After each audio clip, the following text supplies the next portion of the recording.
show, another one.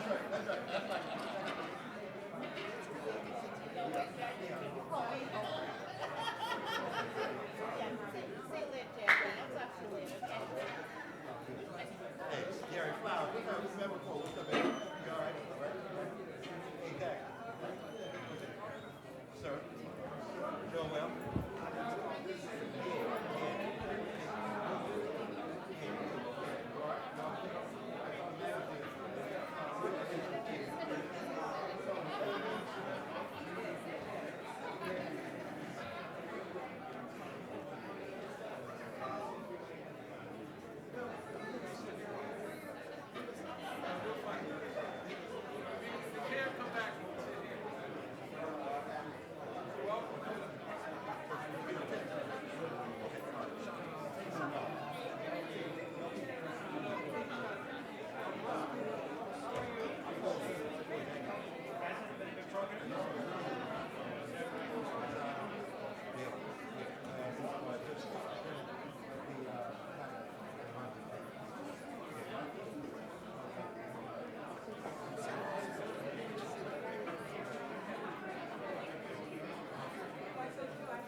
0.6% of all African American.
Starting shortly, folks, but you can still talk.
That's right. Now's the time to be quiet.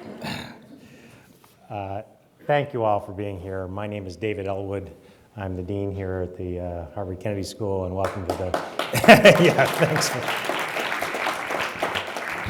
Flash and I have known each other since we were just slightly younger than now. We watched our children grow. Benny as well. Welcome.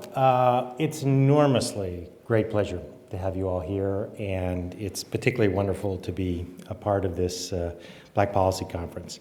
This event, which is the 5th annual event, is something that is organized entirely by the students, and that's why it's so good. Many of you have been here already and seen the extraordinary program that was held, has been going on during the day. Obviously, much more to come till tomorrow. But the kind of energy and excitement and vision and focus and insight and willingness to tackle hard questions comes entirely from the kind of deep commitment and real remarkable capacity that these students bring to the table. So let me start by thanking some sponsors, the Association of Black Foundation Executives and Deutsche Bank America's Foundation. So first, if we could give them a hand for their support. But far more important is the steering committee. And let me just read their names. I'll read them all, and I think we should give them a hand as well. First, Shannon Williams, who's on my right, Marcia Bannister, who's the vice chair, Rashiba Johnson, and Naima. We went over this earlier. I'm so embarrassed. Naima Green. I got Green right, associate vice chair. So please, they've done a phenomenal job. Please.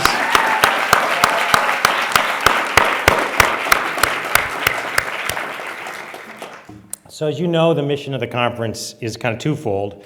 It seeks to create a sort of sustainable network of the kinds of people you see around here who are black leaders in public service and help address and resolve issues facing communities within the African diaspora.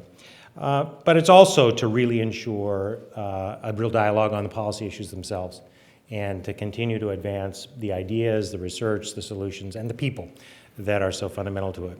And of course, this is a remarkable year. Many others will comment much more effectively and thoughtfully about it. And indeed, the title, Victory and Unity, Realizing the Dream Deferred, captures a lot of that. But what a year this has been, a time of just enormous hope, enormous fear. It is kind of astonishing that at this moment, which feels like perhaps the most frightening and important time, certainly in my lifetime, that we end up with a president with such remarkable intellect and such remarkable character and such remarkable temperament, all at the same time. Indeed, yes.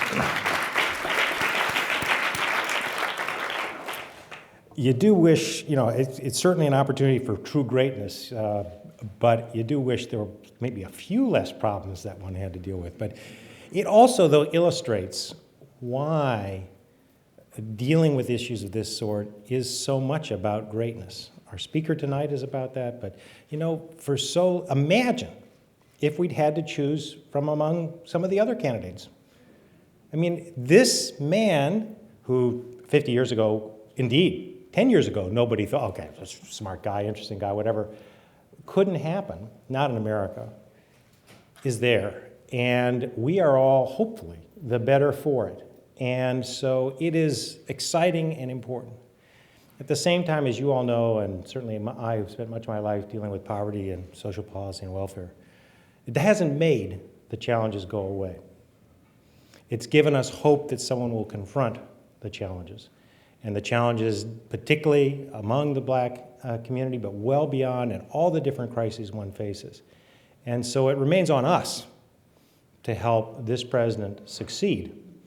And it remains on us to bring our very best and the very best people to the fore so that we can use this rare moment to say this was the beginning of a new era and not an interesting moment when the most impressive candidate imaginable faced the most unbelievable economic crisis imaginable, but then we moved on to business as usual. And so I think this conference, which is really about realizing the dream deferred, is precisely well motivated and comes at the appropriate time. So again, I just congratulate the organizers. Now, my job is to introduce Shannon Williams, who will do the important introduction of the day, our wonderful and remarkable speaker. Shannon is currently a second-year student here in our Master's in Public Policy program, and she's she's a PPIA, Public Policy International Affairs Fellow here at the Kennedy School. And prior to attending Harvard, she worked twice with Maryland state government, most recently serving as a research assistant for doctors. For Maryland's, MD can fool you, Department of Business and Economic Development. And she's worked on a variety of other scholarship programs at the University of Maryland in Baltimore, and that works to increase the attainment of doctoral degrees and degrees in science and engineering and the like for underrepresented minorities. Last summer, she worked as a fellow for Mayor Richard M. Daley, mayoral fellow in the city of Chicago, and worked on workforce ideas there. So she's one of the remarkable people who helped put this all together. So she's the chairperson, And it's my very great honor to welcome Shannon to the stage. Shannon.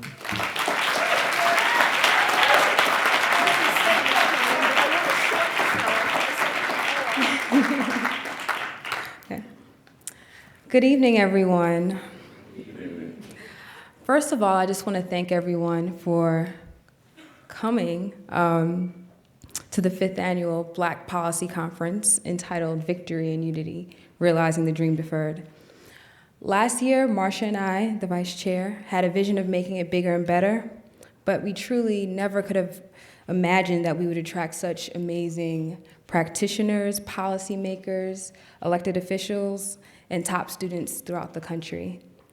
I'm truly glad that you are all a part of our vision to not only celebrate the achievements of our community, but with the election of the first Black president, but also to talk about ways to keep striving to truly achieve the dream deferred. And just to echo the words of Governor Patrick and Congressman Thompson earlier today, we still have work to do, and we're not finished yet. So we really hope you come away from the conference inspired to make changes in your community, and also armed with great information and contacts on how to do that. This year, the Black Policy Conference is also kicking off the new Harvard Kennedy School Black Alumni Association to strengthen our own networks and unity among the Black graduates here at the Kennedy School. And after Mrs. Taylor's event, everyone, but especially alumni, are invited to the reception at the Noir Bar over at the Charles Hotel at 6:30 p.m. So now to introduce tonight's speaker. We're delighted and honored to have such a distinguished speaker here at the Black Policy Conference this year. Susan L. Taylor is synonymous with Essence Magazine, the brand she built, as its fashion and beauty editor, as editor-in-chief and editorial director. For 27 years, she authored one of the magazine's most popular columns, In the Spirit, and for nearly 3 decades as the driving force behind one of the most celebrated Black-owned businesses of our time. Susan Taylor is a legend in the magazine publishing world. She was the first and only African-American woman to be recognized by the Magazine Publishers of America with the Henry Johnson Fisher Award, the industry's highest honor, and the first to be inducted into the American Society of Magazine Editors Hall of Fame. She's a recipient of the NAACP President's Award for Visionary Leadership and has honorary degrees from more than a dozen colleges and universities. She's an avid supporter of a host of organizations dedicated to moving the Black community forward, but her passion and focus today is the National CARES Mentoring Movement, a call to action which she founded in 2006 as Essence Cares. The CARES Mentoring Movement is a massive campaign to recruit 1 million able adults to help secure our children who are in peril and losing ground. The goals of the CARES movement are to increase high school graduation rates among African American students, end the violence in Black communities, and over-incarceration of our youth. Please give a warm welcome to Miss Susan Taylor.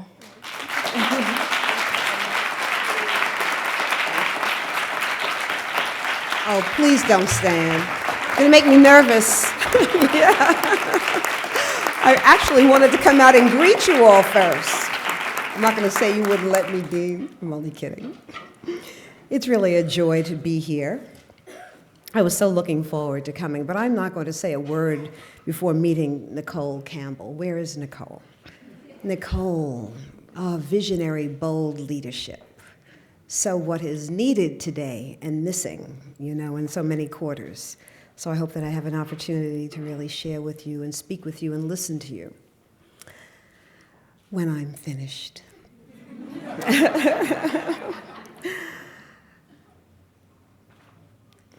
Unity.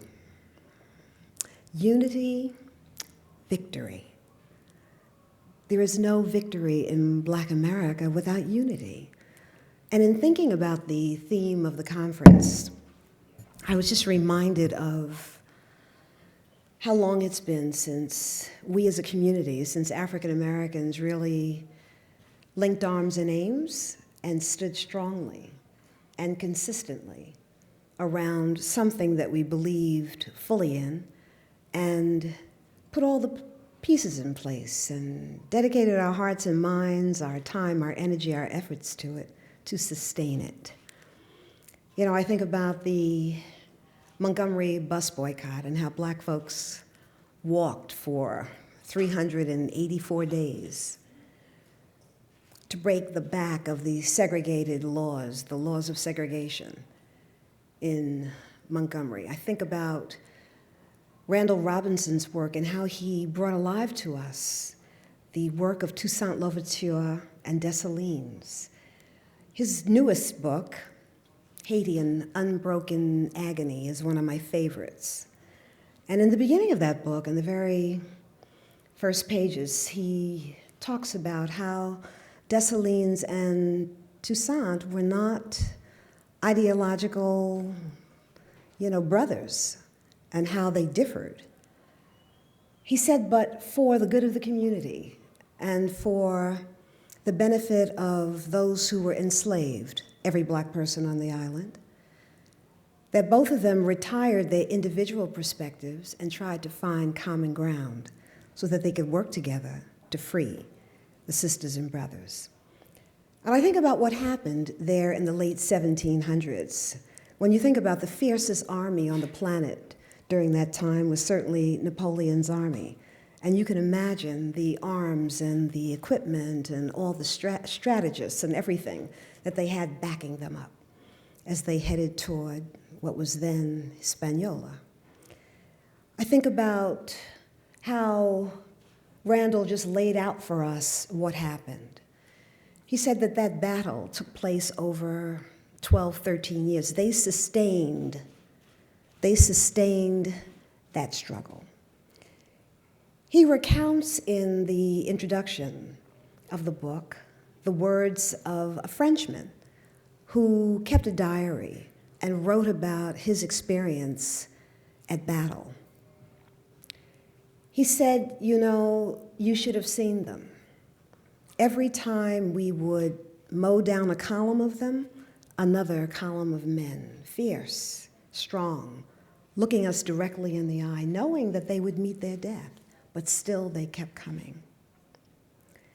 As fast as we would mow them down, yet another column would rise behind them, staring us straight in our eyes, walking toward us, walking toward their death, and we would mow them down.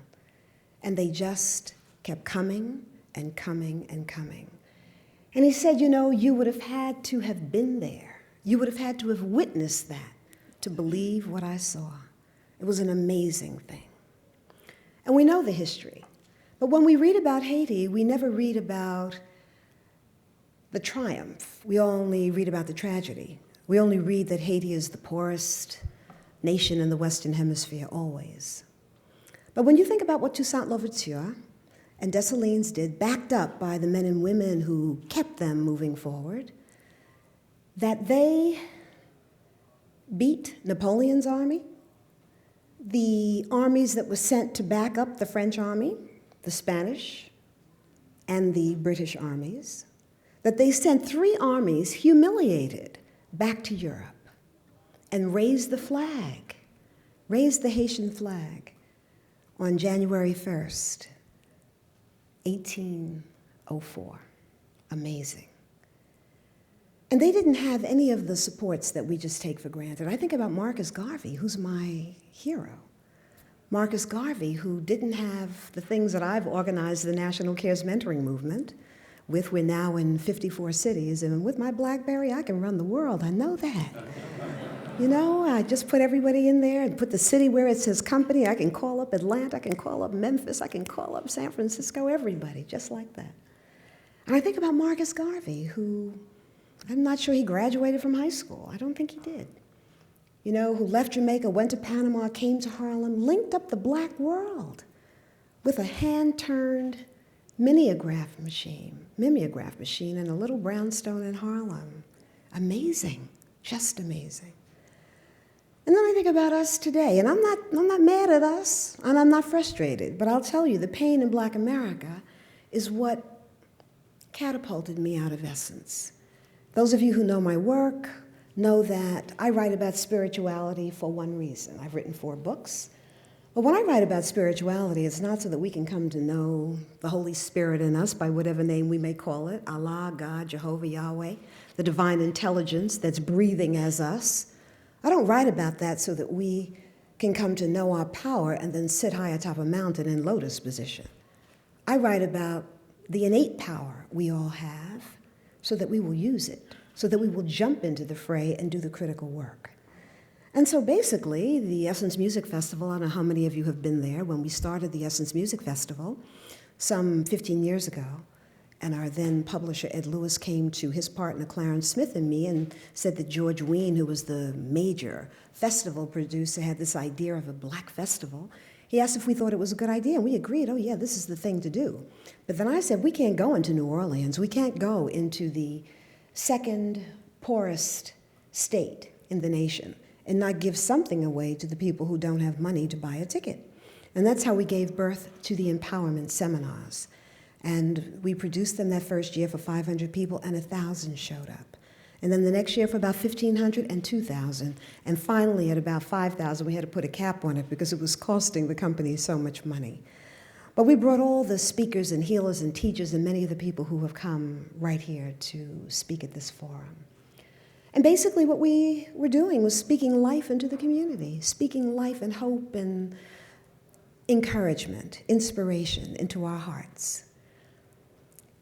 And I think about, all the speeches that people gave and all the conferences that I attended and all the articles that I assigned. When Winnie Mandela was still under house arrest, it was Jill Nelson who, with her brother, Stanley Nelson, went to South Africa undercover to interview her for Essence. And Zanani Mandela, who graced me with the only interview that she really gave to the American press when Nelson Mandela was still in prison. And how my husband, Kefra Burns, my beloved one, you want people to see you? Just kind of wave. That's my honey. And my niece, Sahara Baker, who was with me too, and she's a student right here in Boston at Emmanuel College. And just, I think about that was the most exciting day of my life and how we just got on the plane down in New York and flew up here, right, to Boston, got on another plane and flew to England because at that time, South Africa Airlines didn't have landing rights in the United States. And we changed planes and we flew to Johannesburg and got off the plane and got into some cabs and went into Soweto, and I wondered, oh my God, I'm going to meet Winnie Mandela and Nelson Mandela, modest home. And Winnie Mandela was doing the dishes, remember, Kath? And she said, oh, my sister, you have come home. And she picked me up. And I had my little briefcase that some of the brothers in Brooklyn had made for Nelson Mandela. And I filled it with books that I thought he would want to read. And I remember it was a book certainly by John Hope Franklin, and it was Chancellor Williams, The Destruction of Black Civilization, and some other books. And I walked around a little, like a little wall, and there he was sitting with Oliver Tambo and another gentleman from the ANC, and I handed him my briefcase. And my husband will tell you this is not even relevant to what I'm talking about, this part that I'm sharing with you now, but it was such grace as we stayed there for days. We had 2 journalists over there also who were going to interview him for Essence, but we watched him give countless interviews as the media from all over the world descended on Soweto and wanted to speak to one person, Nelson Mandela. We watched him conduct probably hundreds of interviews, handling each one like it was the only one. It was a life-changing moment. And it also, I think, signaled for me, as does this moment in our history, that anything that we envision and work toward is possible. That's what we have forgotten. Because we don't see that on the nightly news. We don't read that in the daily newspapers. We just read about all that's falling apart. And so I never read when I'm speaking before an audience. I always speak extemporaneously because I need to look in your eyes. I always write out what I'm going to say, but I end up never reading it. But today I didn't want to chance not saying some things that are really important for me to say in this place at this moment. And so I'm just going to read a little bit of this, and then I'm going to show you a video that really talks about what I'm doing now. And more than you asking me questions, I have questions for you. How do we do this? How do we organize our community? How do we fire our people's hearts with inspiration and courage and the kind of boldness that brought us to this place. The kind of boldness that, led people who knew they could die for having a candle burning in the window if they gave enslaved Africans safe harbor, did it anyway. How did Harriet Tubman, how did she do that? Pick up a gun and, the story, come back into the slave South 16 times. Wouldn't have been me, not 16 times. Where did that courage come from? A Mary Mcleod Bethune who decided she was going to go to Daytona Beach, Florida, and start a school for little girls at the turn of the last century, at a time when no one was interested in educating little girls. No money, just Mary Mcleod Bethune, a little bit of few dollars, and her son Albert, and picking up little broken pieces of furniture, went to the white gentleman who owned a shack and asked if she could rent it. And he rented it to her, I think, for $5 a month. And she picked up the little broken pieces and glued them together and hammered them together and was inventive. Necessity is the mother of invention. And she decided she was going to sell sweet potato pies to the brothers who were Pullman car porters. And when they came through Daytona Beach, she sold sweet potato pies. They said she made the best ones in the world. And that's how she began building her little school. Most of the parents couldn't pay. It didn't stop her. I know this, that if you have a vision and a passion, and you're living for something larger than you, the way opens. It just does. Because here I am in the nonprofit world, giving the every day of my life. And you know what? There's a part of me that I was telling my niece and my husband, I am so afraid to go and speak today because I didn't sleep last night. This is the first time that I've ever applied for a federal grant. I don't know if anybody in here has done that. Oh my God. Oh my God, and we have hired people to do this because I don't know anything about grant writing. But I tell you, they sent me the document last night and I was on my BlackBerry. I could do this at 7 o'clock this morning. This was from sitting on the bed when you came in last night at about 7:30 here in the hotel until 7 a.m. this morning. I was on that BlackBerry correcting and rewriting and doing what I had to do. The things that there, and it's just beyond. Which explains, as you're going to hear me talk about in a little bit, why so few underserved people have the wherewithal to access the services that really are available to them or should be. And so there's a part of me that's like, let me just get through this and be able to read it because I don't function well. My husband's a writer and he can go 3-4 days without sleeping, at least 3. 2, you used to be able to do 3 when you were a little younger. 20 years we've been married. I can work. I'm a real worker, but I need my sleep. I didn't get it last night, so if I trip up and mess up, you all will forgive me.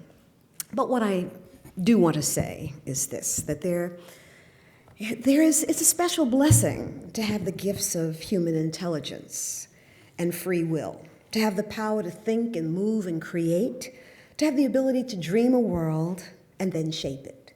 And there's no doubt that we are a remarkable species at an extraordinary time in history, a marvel of the universal intelligence. And all the resources we need to thrive, they're all around us in abundance. We have enough air, we have enough food, land, water, everything we need to share. We have knowledge, skills, astounding technology. We have everything we need to thrive. Everything except enough common sense, justice, and love. A narrative describing this society would read like poor fiction, something I would never have published in Essence magazine. Millions of homeless, hungry people living in the wealthiest nation in the world. A society that's been unable or unwilling to translate its high income levels into commensurate levels of human progress. The most vulnerable among us, poor children. They suffer the most.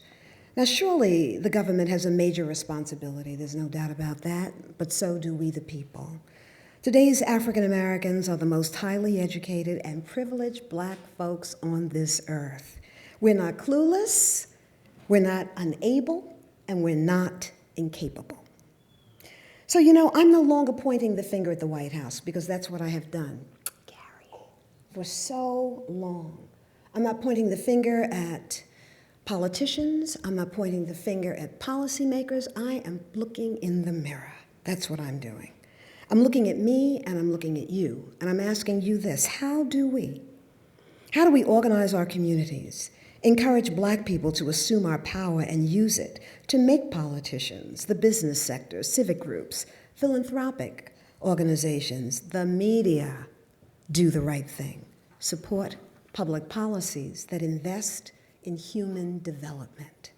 How do we press our faith institutions that once upon a time were dedicated to relieving Black suffering and ensuring racial and economic justice? How do we provoke our religious people, our religious leaders, to speak boldly for poor Black people?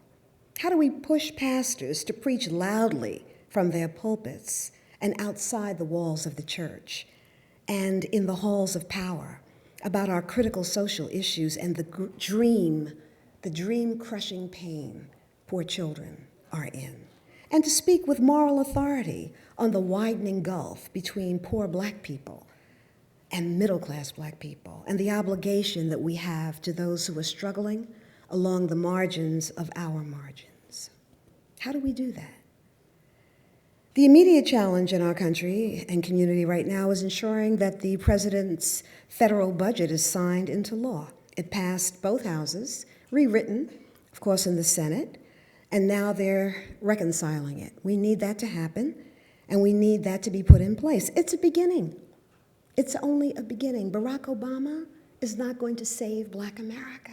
This is our work. We have to push people to do the right thing. We have to send a new message to all the sectors, all the institutions in this nation.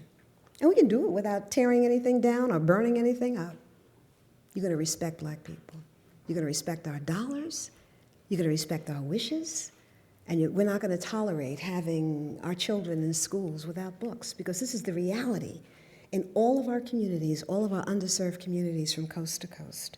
And you and I know that underserved schools are the pipelines to prison. A for-profit prison system built on the backs of poor Black men and Latino men, poor people. And what we do is we conference about it, we think about it, we speak about it, we shake our heads about it. What's the plan? So I'm really not here to answer questions. I'm here to ask them, what is the plan? We have to have a plan. You know, I was invited to the Democratic Convention. I didn't go to hear Barack Obama speak. I brought him down to the Essence Music Festival. I don't know how many of you were there that year, and we presented him before the largest audience, remember, Kev, that he had ever spoken before that year. And I had to convince him to come. I had his BlackBerry number, his phone number. I don't have it anymore, but, you know, and he's like, oh, I can't come. I'm on vacation. I can't do it. I said, you have to come, and this is why Hillary Clinton is coming. So he came. He came, and we presented him that night, and he spoke before, I should be off the record, about 30,000 people. He was so nervous. And when I see him now, you know, like brother walking across that stage, I'm like, you go, you know. And Michael Eric Dyson, our beloved friend, he introduced him. It was an amazing night, an amazing night. And so, you know, the point is this, that when I went to Denver, and they asked me to speak, and I did, and I went to speak before Black leaders. Melanie Campbell, who runs the National Coalition on Black Civic Participation, had a gathering, and she gave me my few minutes, and I said, I'll be there. Jumped on that plane, went out there. All the guys, mainly, and some women were gathered, and I just said, you know, here's my ask. Can we come up with an agenda? 3 things, just 3 points, not 16, but 3. Just put education somewhere in there, 3 or 4, maybe 5. And can we agree on that? And I said with a smile, you know, can we agree on that? I don't have to be at the table, y'all do it. And then let me and other media people in the media, people who know how to use the media, access the media, let us know. And then we'll get the word out to all the Black media and general market media, and then we'll get the word out to ministers and imams. And every Sunday, I don't know what they're talking about in those churches and temples, but they're not talking about the poor people who are dying around them. And so that, you know, on Sundays and Saturdays or whenever we worship, and pastors and ministers are sharing the word, we start with, here's the agenda. Because if you ask the average African American, what is it that your leaders are asking you to do? They would say vote. Beyond that, do you all know? I mean, you all are the most highly educated of the highly educated. There is no agenda.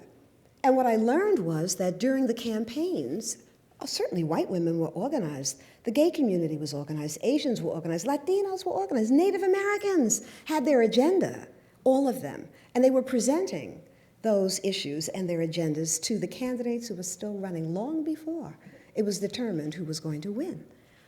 All except us. And you know what? I'm not pointing the finger. We have to understand what the history of slavery has done to us. It frayed the fabric of family, of unity. And that's what we have to restore. That's what we have to re-knit. We have to knit to our own souls the well-being of our communities. And this is what we have to think about every single day. How do I get along with me? I gotta get along with me first. I gotta know how to make this work before I can make this work, the two of us. You know, and if we can get along as we do, then three of us can learn to live in harmony. It's really how you build community. But it starts with you. It starts with you accepting, loving, adoring, supporting you. I love the way that Mari Evans puts it, the great poet who lives in Gary, Indianapolis now. She says, you know, you bring you a whole person, and I'll bring me a whole person, and we'll have twice as much of love and everything, you know. And Gwendolyn Brooks, who was a shero to me and who I absolutely loved, I love the way she put it. She said that, you know, we are each other's keeper. We are each other's harvest. We are each other's magnitude and bond. I just love that. First African American to receive a Pulitzer Prize, 1953, I think. So the immediate challenge is making sure that that legislation is passed and it becomes law. I was saying that it's not the end, it's only the beginning. In prying open the door to access to three core areas of well-being: living a long and healthy life, having access to knowledge, and enjoying a decent standard of living. It will put the nation on the road to closing the widening human development gap. By gender and ethnicity, Asian men have the highest human development score. African American men have the lowest. What's the plan? What's the plan? Today, 13.3 million children in America, or 1 in 6, are poor. The majority are living in working families. The burden of poverty falls disproportionately on children of color. 1 in 3 Black children and more than 1 in 4 Latino children are living in poverty. Among white children, it's 1 in 10. Poor children lag behind their peers in many ways beyond income. They are less healthy, trail in emotional and intellectual development, and do not perform well in school. The challenges that poor children face, they accumulate and interact, casting long shadows throughout their lives. Every year that we keep children in poverty costs the nation $500 billion in lost productivity, poorer health, and increased crime.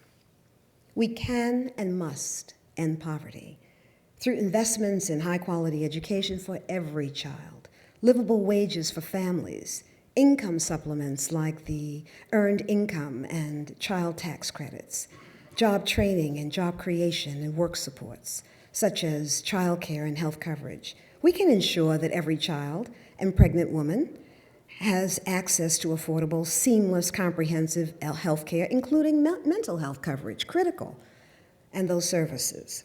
Today, nearly 9 million children are uninsured, a number surely increasing, given the stunning loss of jobs. Considerably more than 500,000 pregnant women are uninsured and lack timely access to essential health services.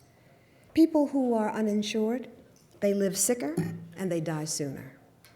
The United States is the wealthiest nation in the world, yet children's health status in this country, as measured by selected indicators, is among the worst in the industrialized world. We can provide high-quality early childhood development programs for all children. Today, only 3% of eligible infants and young children, 0 to 3, are enrolled in Early Head Start, and only about half to 2/3 of children eligible for Head Start are enrolled. And I see why, filling out those forms and trying to get it done. If you're a poor, underserved person, and the illiteracy rate is stunning among adults in this nation. So those are the barriers, the boulders that stand in the way of parents being able to advocate for and ensure that their children have the supports that are available. Quality childcare and preschool programs are crucial to leveling the playing field and ensuring every child entering school is ready to learn. Studies reveal that those enrolled in high-quality early education programs are substantially more likely to complete higher levels of education, have higher earnings, be in better health, and more stable relationships. And they're less likely to commit crimes or to be incarcerated. Literacy skills are the building blocks of academic achievement, the building blocks, and success in life. Without them, people are shut out of the mainstream. Today, more than 8 out of every 10 Black and Latino fourth graders, and almost 6 out of every 10 white fourth graders in our public school system cannot read at grade level. What? Oh my goodness. 57% of Black fourth graders are functionally illiterate. 57% functionally illiterate. Those unable to read well are at high risk of dropping out of school. Attaining a high school diploma is the single most effective way of preventing poverty, adult poverty. It's just that, and we know it's not enough. We hear that all the time. Yet, the United States has the 6th lowest high school graduation rate among the 30 industrialized market economies. Oh my goodness, shame of the nation, as Jonathan Kozol, has written so powerfully and brilliantly. We must have in place public policies that redirect the nation's resources away from making war to making schools that work for every child. We can protect children from abuse and neglect and connect them to caring, permanent families. Almost 900,000 children each year in America are abused or neglected. It's happening every single minute in this nation. 40% of our wounded little ones get no services at all after the initial investigation. And each year, more than 800,000 children spend time in foster care. On any given night, 200,000 children are homeless.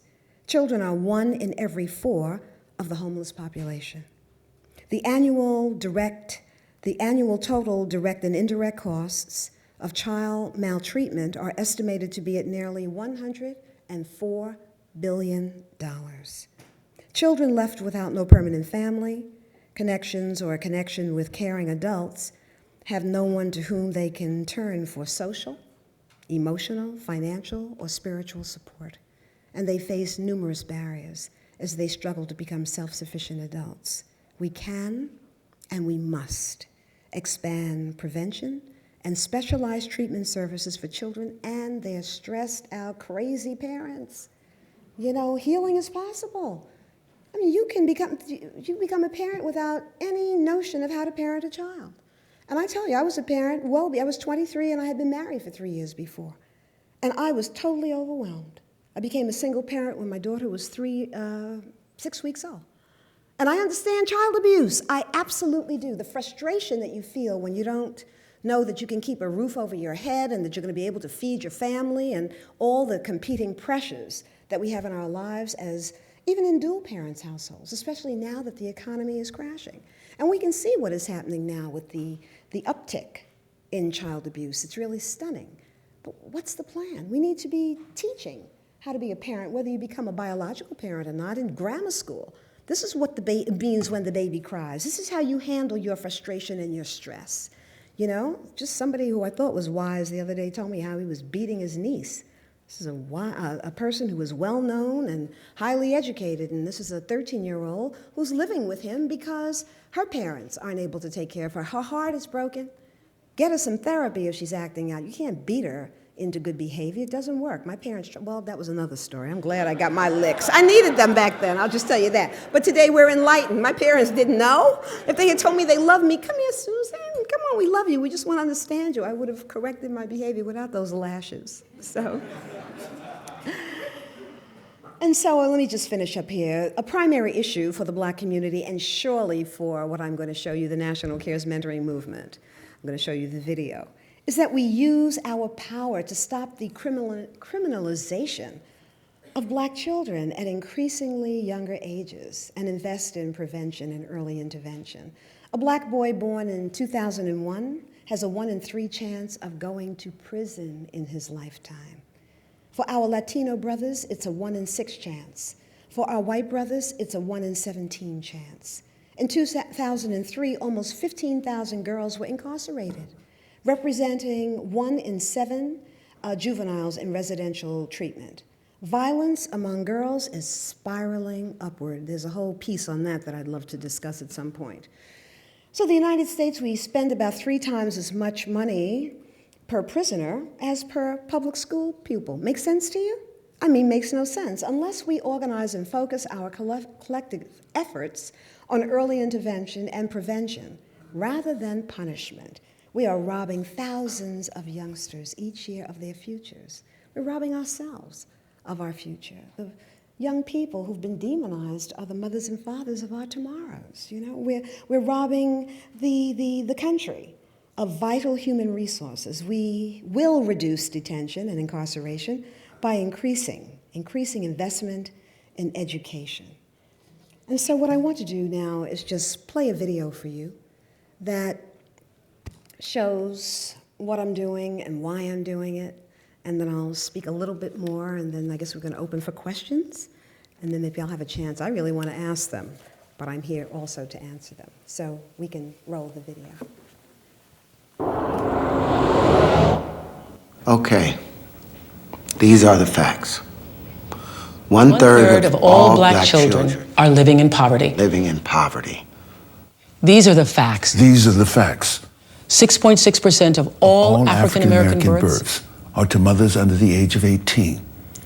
The infant mortality rate for black babies is more than twice that of the national average and rising. These are the facts. The vast majority of schools in New Orleans are still closed. Still closed. Every day in Every America. day in America, more than 1,000 black children are arrested. 1 in every 8 black men aged 25 to 29. 25 to 29 is incarcerated. For young black women, aged 25 to 34. HIV/AIDS is the leading cause of death. The leading cause of death. And the leading cause of death for our boys. For our young black men, it's homicide. But these are also the facts. From the hundreds of rebellions that took place on slave ships, to the students who sat in Greensboro, and the students who walked out in Soweto. We have always fought back, always cared for our own, always resisted injustice. We are the people who refuse to die.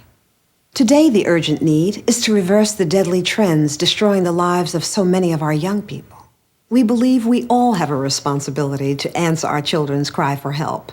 So we launched Essence Cares to offer media support to the National Cares Mentoring Movement. Leading this critical effort with me are my co-chair, Tommy Dortch, Chairman Emeritus of the National 100 Black Men of America, and a coalition of leaders of some of the most trusted organizations in the nation, including the National 100 Black Men of America, the National Urban League, the Links Incorporated, and the YWCA.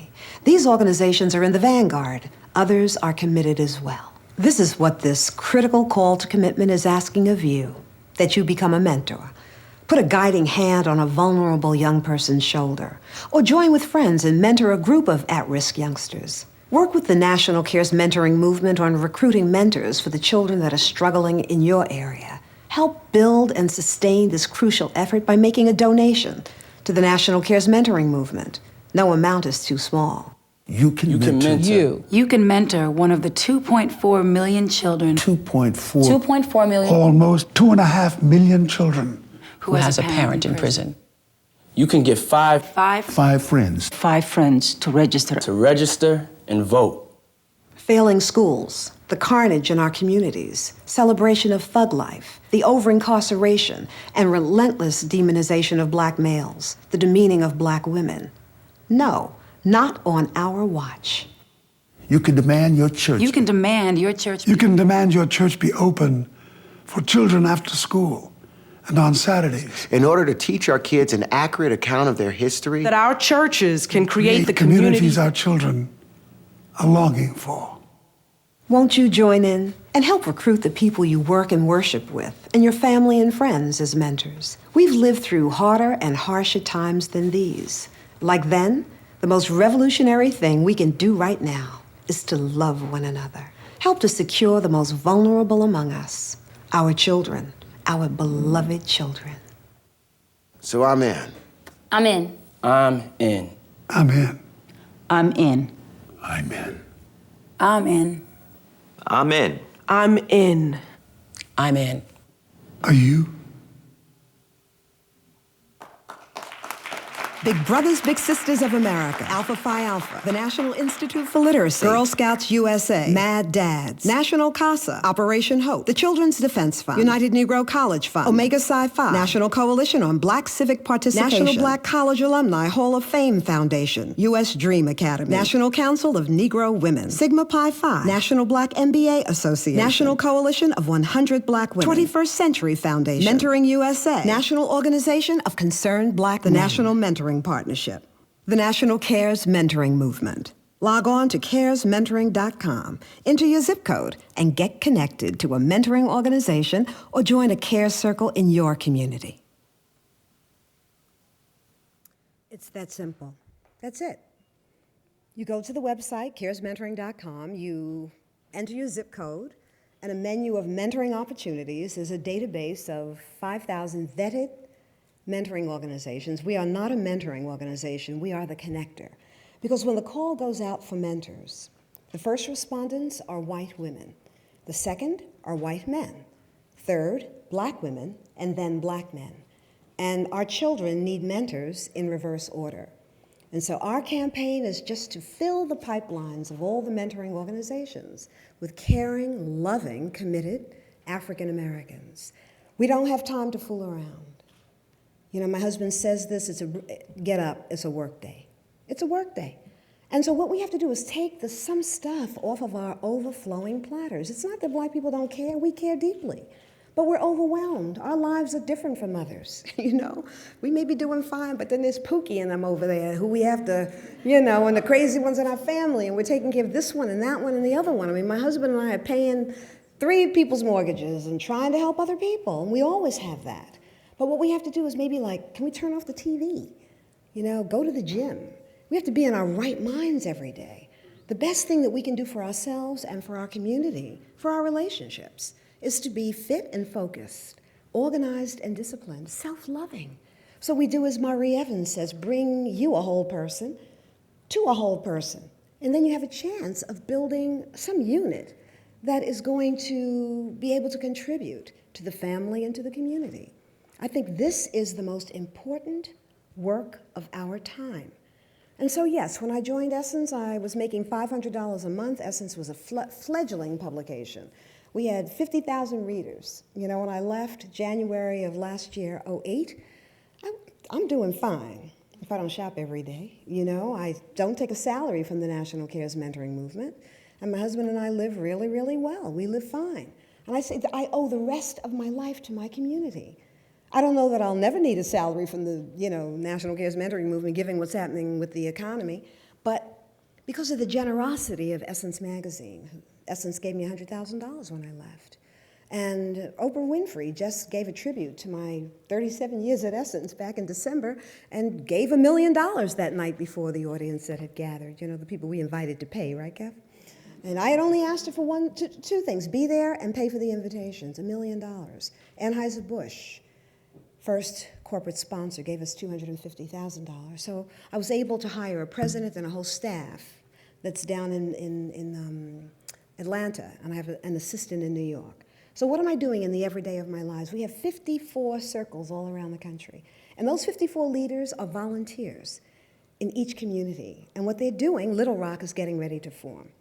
And another community, I said I was going to mention this today because I was stunned when I looked at my email. You know, I was up all night and I got this email that said, I'm trying to organize the community. This is a physician, a podiatrist.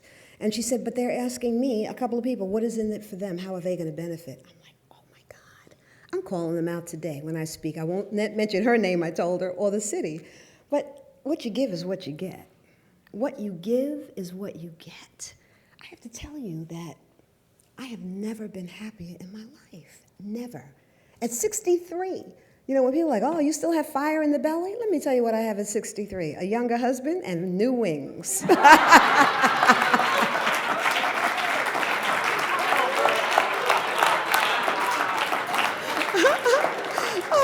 And this is 20 years. You know, this is what I know, and I want us to remember this. We worry for naught. We worry for naught about anything, whether it's tuition or the relationship or a health issue or if we're going to pass the course, our families back home. Worry solves nothing. What we don't know is that we're more than we seem, that we're human and divine, that there's something within us, that is transcendent. It's creative intelligence. In the Bible, I think it says, made in the image and likeness of God. And I'm not, I grew up Catholic, so I don't even know the Bible, really. Even though I went to Union Theological Seminary, I couldn't hang there. But we are imbued with an aspect of the divinity that created us.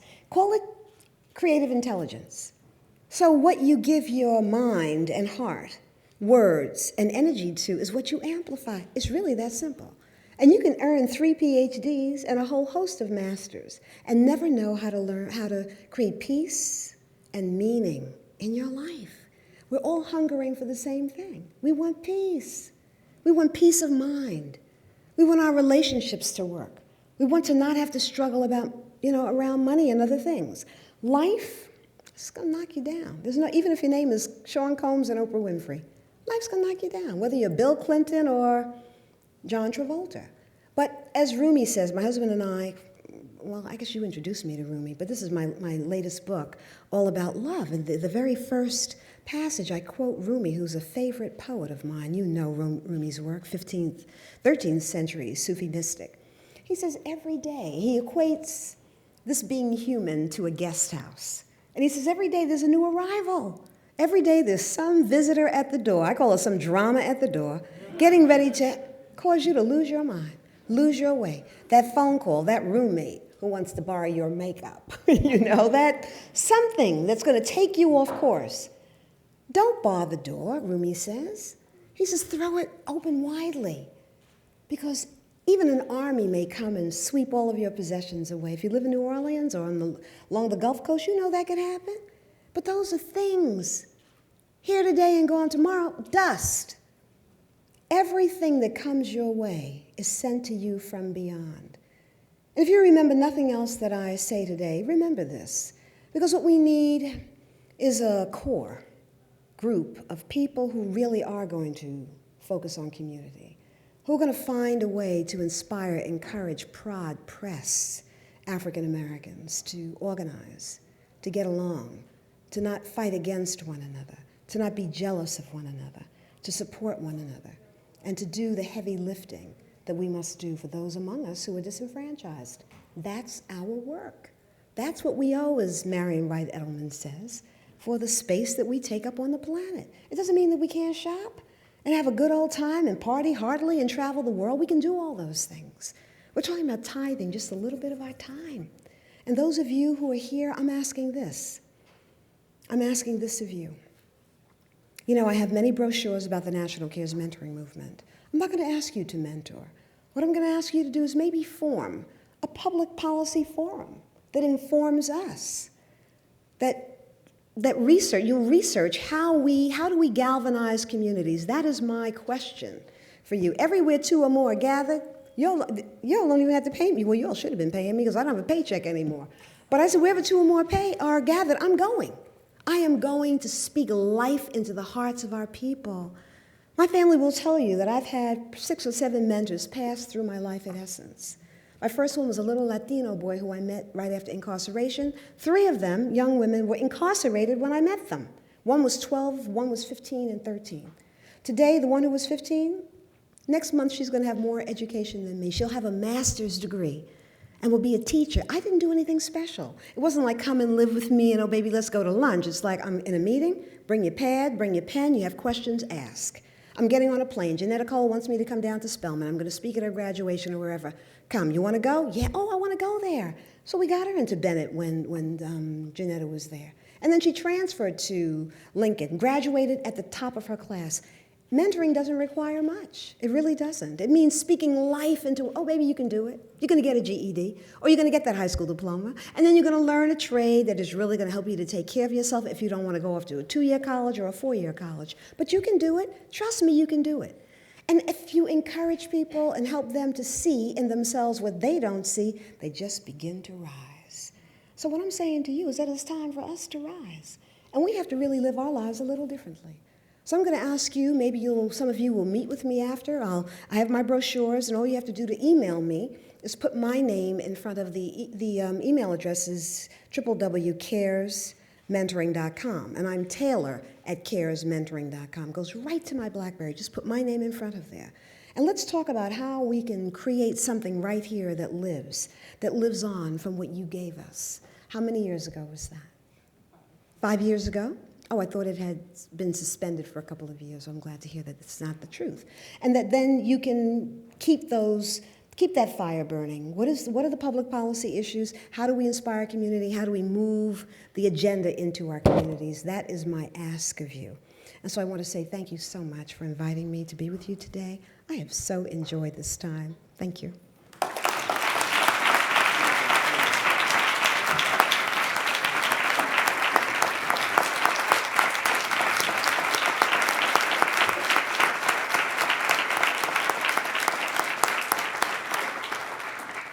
Thank you so much. As is our tradition, we have a little bit of time for questions. We have microphones in 4 locations, one down here, another up there, another up here, and here. We'll just sort of go in order. And so if you have a question or a comment, though there is some danger you'll be asked a question too, I hear, please come to the microphone and give us your question or your thought. And we'll wait until someone's brave. What's the good deal about a young man? You gotta go to the microphone, miss. We can't hear you. Because the microphone, so that the folks who we're streaming to? I was just teasing about why you wanted a young man. Oh, I want to answer that. The question is why she wanted a young man. I should, by the way, point out, as Flash knows, my wife was my first boss, so I'm her young man too. The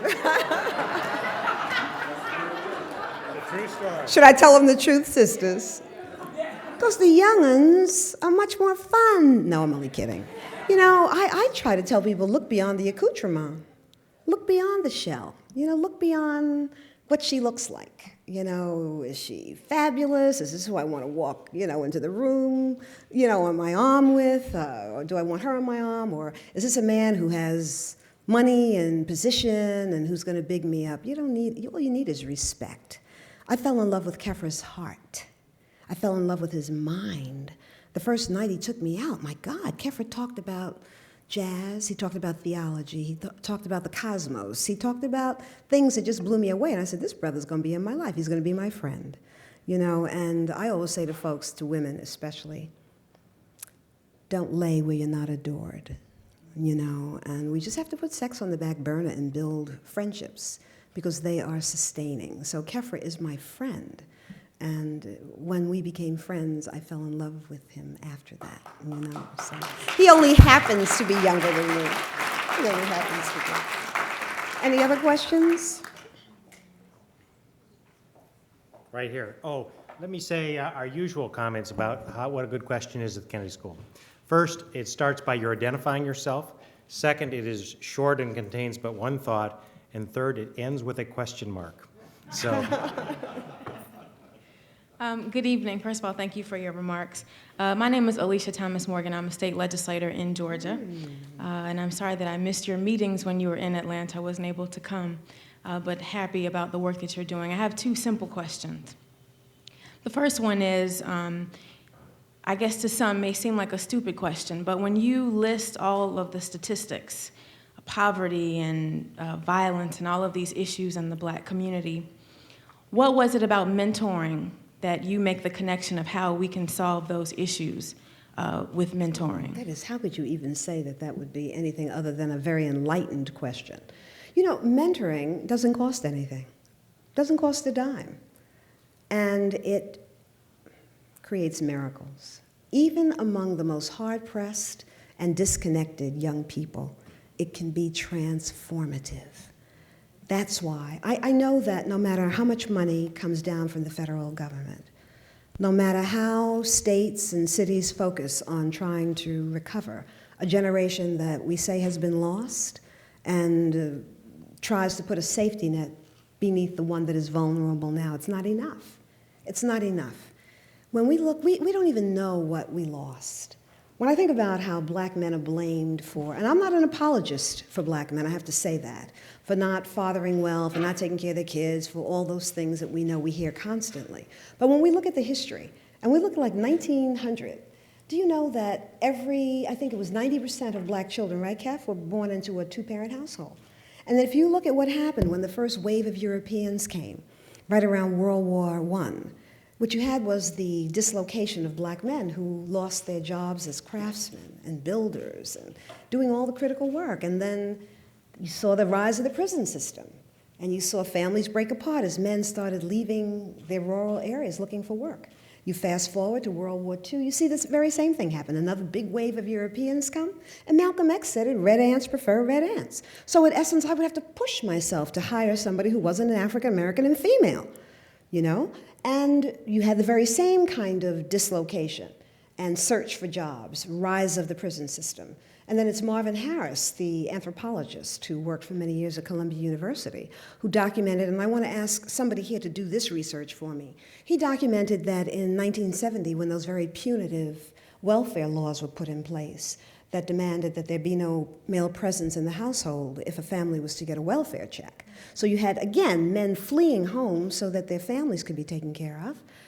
But I understand that that was only put in place in urban areas, and I want to know if that law applied universally, and if it was also a fact in rural areas. Then Marvin Harris said you had the rise of black single-headed households, an increase of almost 200% in one decade. So we have to look at the disenfranchisement of black men. The wonder is not that so many are walking on the backs of their heels. The wonder is y'all. You know what I mean? That you're sitting here upright and in your right mind. That's the wonder, given the pressures and the heinous acts of violence that we had to withstand.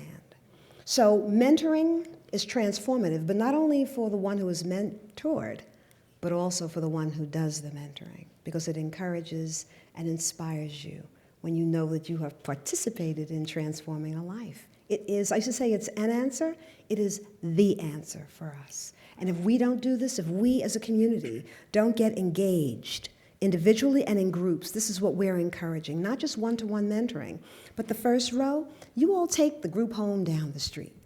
And every Thursday night, you go there for an hour, you sit in a circle, you surround yourself with the youngsters, and you tell your truths. You tell how you almost messed up. You listen to their hopes and their dreams, and you guide them. Oh, you need alcohol treatment. There's a drug treatment program. Let me find out about it and connect you to it. Oh, there's a little program that I think, oh, you can do it. That's all that's needed. Poor black people, I don't think they go to church anymore when they're in urban areas because we dress up or we don't want their funkiness in our churches. And they feel that.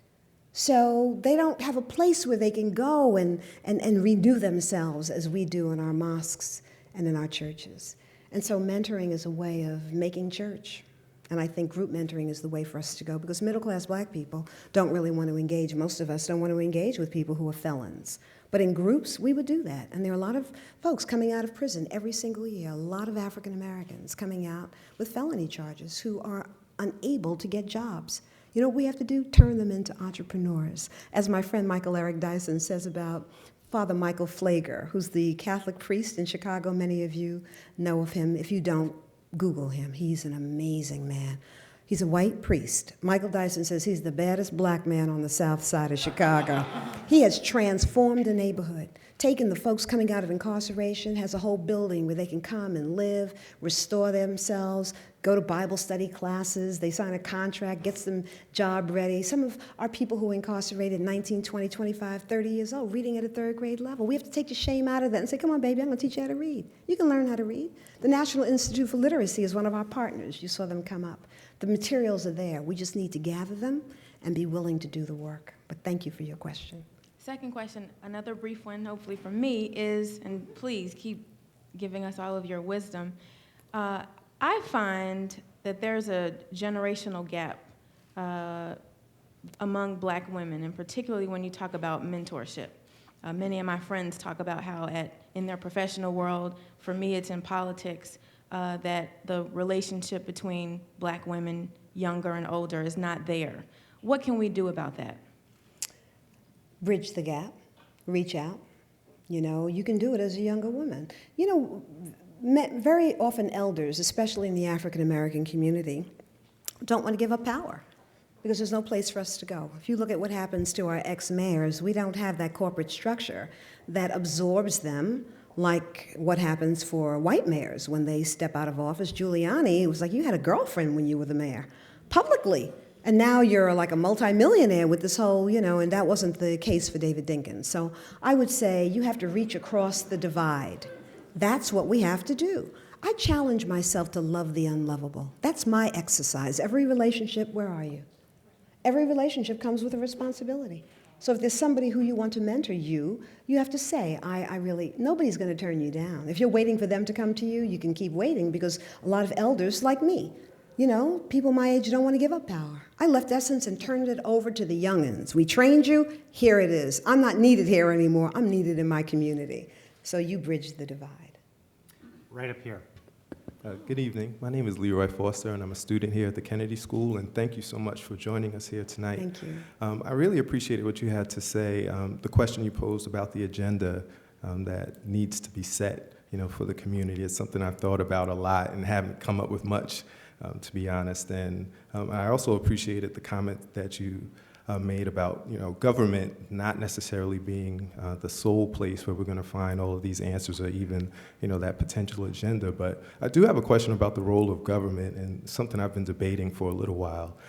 Do you feel the government, that's federal, state, and local government, has a special responsibility to the African American community? Or even asked differently, do you feel that government needs to do more for African Americans than it does for any other group in the country? Yes, and also Native Americans. What Native Americans and African Americans lost is incalculable, incalculable. You know, all the other groups came here willingly. You don't need me to tell, we know the history. And what Native Americans lost, I mean, I didn't know about the Trail of Tears until I visited Oklahoma and somebody handed me a little pamphlet a couple of hours before I was to speak. I just couldn't believe it. You know, the cavalry, just pushing people off their land and Native Americans fleeing the South and moving west and not even burying, but just leaving their dead behind them. Every single treaty that this nation, that the United States government signed with Native Americans has been broken. Every single one. For me, the seminal work is Howard Zinn's A People's History of the United States. It's an absolute must read. So yes, the answer is yes. More is owed to us, but you know what? There's enough for everybody. The majority of people who are poor in this nation are white folk who have no voice. I haven't heard anybody speak for poor white people since Martin Luther King and Jesse Jackson. And what's the white brother down at the Poverty Law Center who's so phenomenal? What's his name? Morris Dees. Morris Dees. Who? Do you ever see poor white people on television? Anybody with teeth missing, it's us, always. You know, you don't see poor white people given any face on television. So the face of poverty and lack and drug abuse and crime has been painted black and brown. But the truth is poverty hurts, no matter what color you are. And so it's a shame, it is the shame of the nation, to have any child suffer in the most affluent and blessed society in the world. And what I think about is what we gave. Black people, when I go to Europe and I travel through all those beautiful cathedrals, I'm like, yeah, it's beautiful, but you know, slavery that created the wealth for all of this. So you have to know that as you step into incredible institutions like this one, that free labor over not 10, 20, 30 years, but over the centuries, what it did was it enriched Europe, it enriched the United States, and devastated our motherland. We look at Africa and we're like, oh my God, they're crazy over there. Well, what would America be if over 350 years, 250 years, all of the young people were siphoned off? We lost, every single Atlantic-facing nation lost its young people to the Atlantic slave trade. So the answer is yes. This is so fun. Right up there. Hi, my name's Dorothy Johnson, and I drove from Washington, D.C. today to be with everybody, so I apologize for being late, wherein my question might have already been answered in the beginning. I was wondering if you could speak to if there were any challenges that you faced with Essence in the earlier years, knowing if you knew how large the vision was in the beginning, or if it really just grew based on the energy. I'm a producer, and I happen to work with some remarkably creative people who happen to work with minority-themed projects, and we keep getting told this is niche entertainment, this is niche entertainment.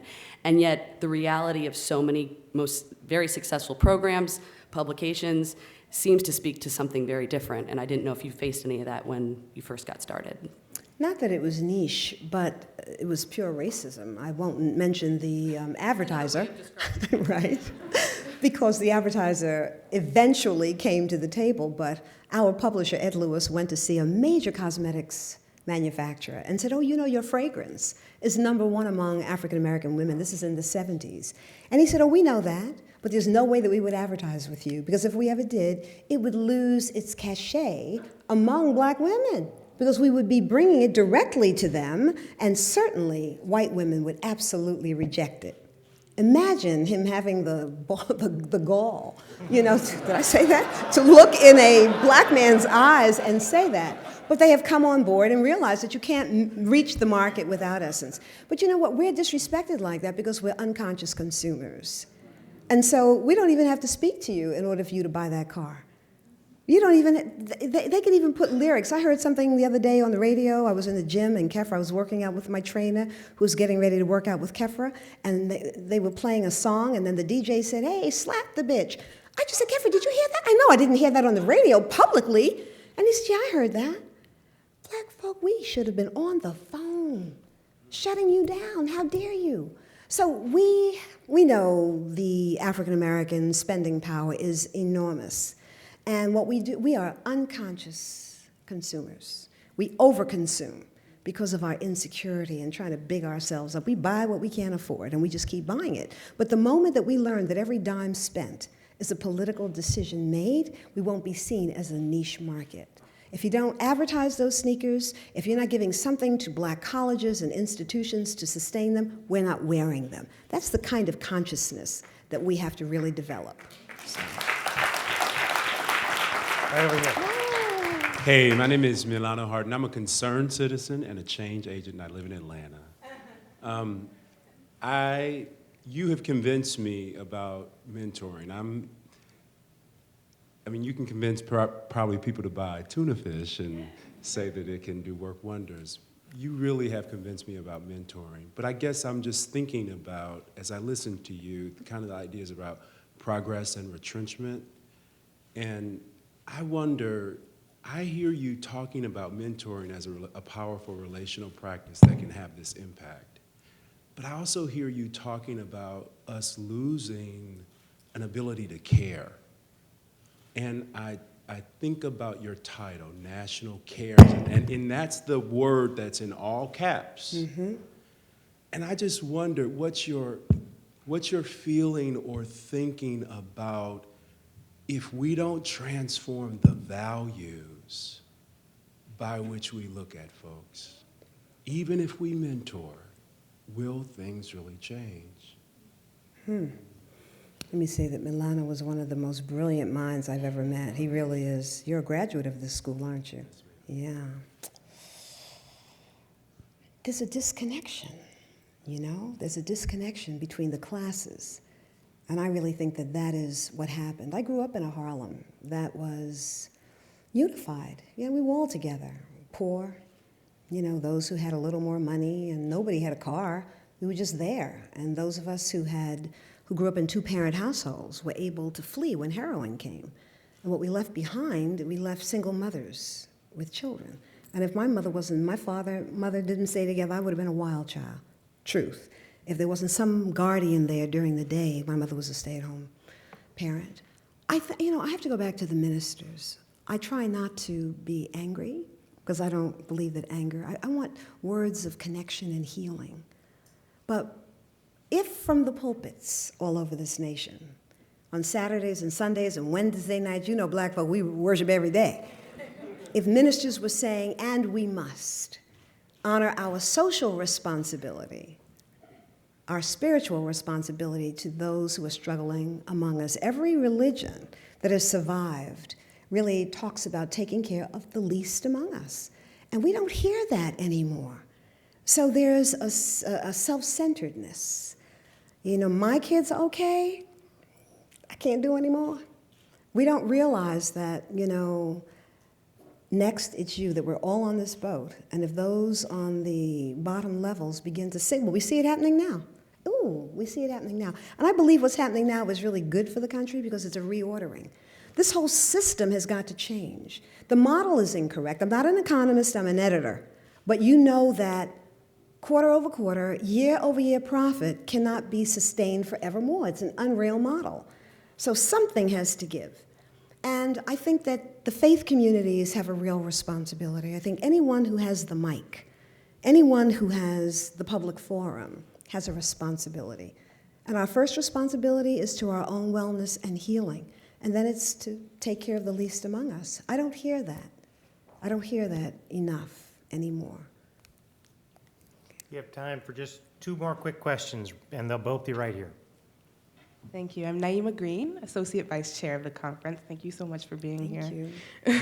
And I have a question for you about, so you've been speaking a lot about individual relationships and even community relationships, but when you try to move into the national sphere, when you try and build a movement, national cares mentoring movement, what are the concrete steps that you take to take it from the community level to that level? We live in a digital world, so is the answer organizing on the internet? Or do you really have to have face-to-face contact in forums like these? What are some of the steps that can bring us to that level that we were at in the 1960s or that we were at in the 1970s, maybe even in 1990 with the South Africa movement? How do we get back to that? You know, I think it goes back to the caring hearts, that we have to, the internet is a tool and it's a powerful one, and it certainly has helped me to build these, 54 circles. But you can only speak to caring hearts. So we need a heart change. We need to change our minds and hearts about our responsibility for one another. I think that is the essential thing. Michael Eric Dyson and I talk all the time about how we market caring to our community. How do we make that sexy and fabulous? How do we show people that they benefit? You do spiritually. I know that I know this. When you live for something larger than yourself, and that's what we're talking about. Living for you, yeah, and for your family, but also for a better society, which is why we were created, to leave our society just a little bit better than we found it. And we need somebody in our ear asking us all the time, are you doing that? And what must you take off your platter, your overflowing platter that is overwhelming you and stressing you out in order for you to do that? Because we are not doing our part. So the internet and all the tools that we have are absolutely helpful. But if we have that, but look at the statistics.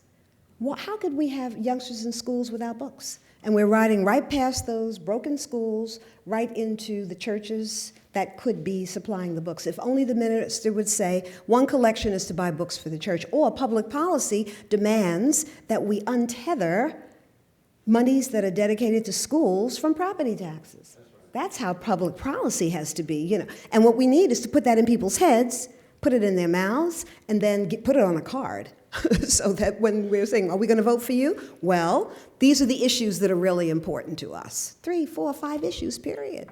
So I think the technology is amazing, but this national movement was really built on engaging volunteers. They are all volunteers, but for the 4 employees, and I'm a volunteer. And what we wrote last night and what we're finishing up last night is really that ask of the federal government. And what we want is 3 paid professionals in every single city to really, really galvanize the community, to work with ministers, to work with the media, to work with the mentoring organizations. Because you know what we do? We work in silos.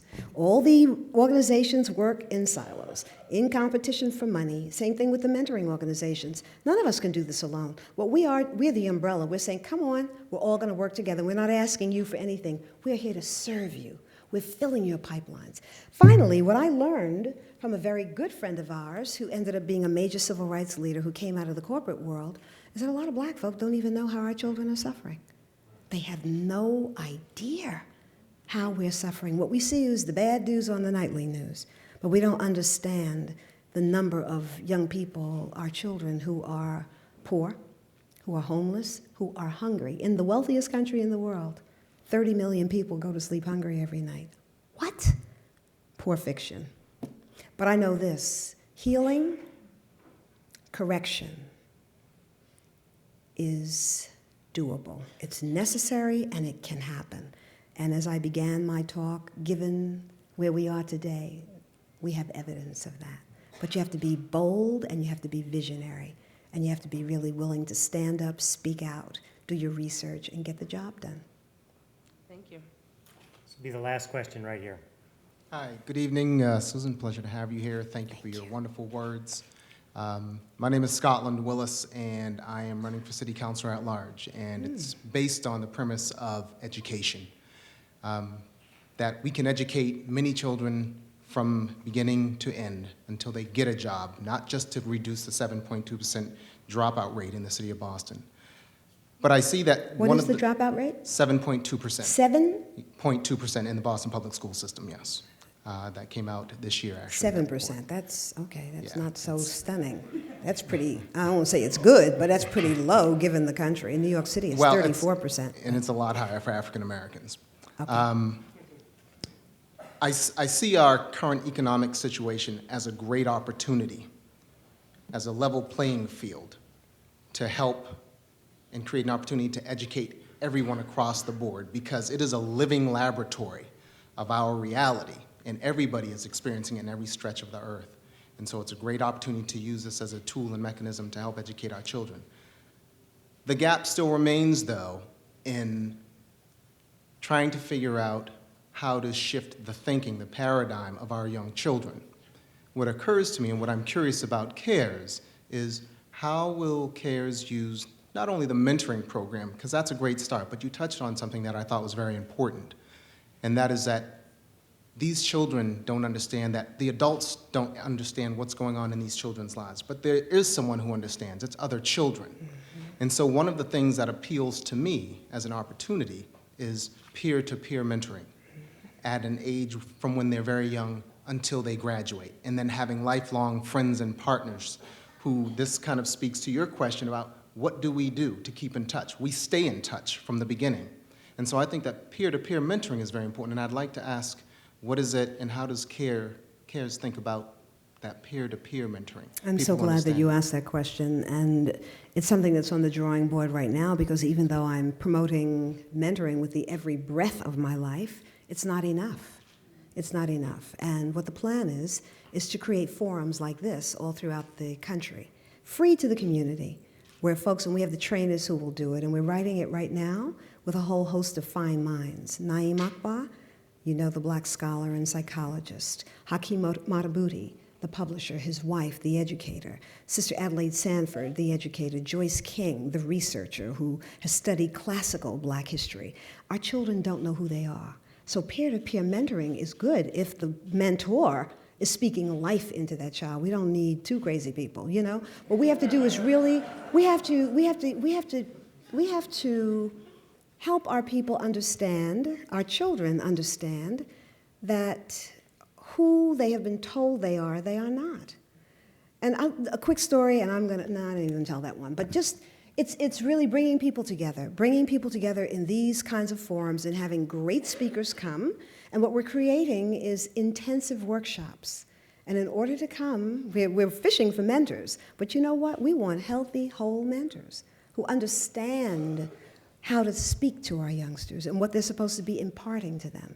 And this is a piece that I didn't see initially, because when we recruit you, what we're doing is sending you to the mentoring organizations. And very often those mentoring organizations have different ways of training mentors, but I don't know that most of them on our website really are culturally centered. And we want the mentoring to be done from our cultural perspective, from our historical perspective, so that we are reminding our young people of who we are and what that legacy is. And this is what someone went through. Do you know what happened in Little Rock? Do you know what happened in Birmingham and Greensboro? Do you know about Phyllis Wheatley, who came here to this very city, a seven-year-old enslaved African back in the 1700s? Oh, really? Didn't know that. And that makes you want to pull up your pants and stand erect. It helps you to understand that you really can help run the world. So we're putting that protocol together, and we're going to pilot it as a gang. And the brothers told me, don't call us gangs, because we are street organizations. As a street organization intervention model to give the young brothers in Woodlawn in Chicago a way out of those street organizations and to use those leadership skills to really lead and help transform the community. So it's possible. Thank you very much. Talk to you later.